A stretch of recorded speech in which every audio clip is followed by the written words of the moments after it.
Have you ever wondered how the celebrities sometimes look like they've lost weight from particular areas and they haven't lost weight anywhere else? It's possible that they've had liposculpture. Now, there's a lot of confusion between what's liposculpture and what's liposuction. Liposculpture aims at refining the body, getting a better shape, a better silhouette by removing fat from localized unwanted areas. Liposuction is a mass loss of weight, removing large-scale fat from a large hip or a large stomach. Now, liposculpture is an artistic procedure. It involves body contouring, shaping, and it's very dependent on the artistic and visual skills of the surgeon himself. Now, if we have a look at our patient here, we've worked on 3 areas to help this lady. First of all, have a look at her outer thighs. This is the classic pear shape that just doesn't go with weight loss. And we've been able to sculpture that area, all starting from the hips to include the buttocks and outer thighs. The inner thighs and inner knees often go together to give a straighter line, perhaps to try and separate the legs a little bit. And finally, the stomach. In a woman, we try to recreate that athletic appearance by making the stomach flatter and smoother and getting that athletic shape on the sides of the abdominal muscles.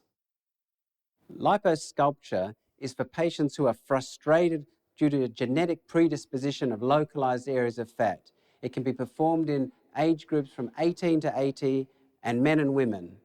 It can also be used in patients who are less toned and overweight, but the results will vary.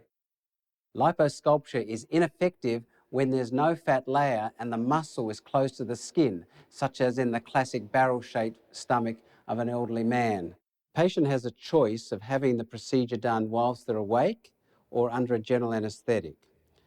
A small incision is made just under the skin and the dilute local anesthetic is infiltrated to make the area swollen and hard. A microcannula is passed through that same incision and suction takes place. It's done in multiple layers in a crisscrossing fashion to give a real sculptured and tapered appearance. For the first 24 hours, that tumescent fluid will weep out through the little nicks.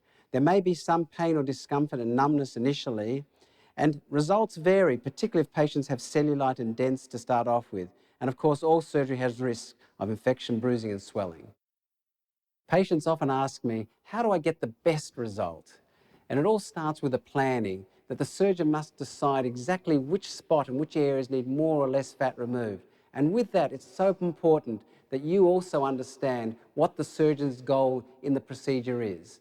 During the operation, it's a constant sculpturing process of feeling the fat being removed and actually visualizing that change. It is very important to remember that liposculpture is very much about the artistry skill of the surgeon.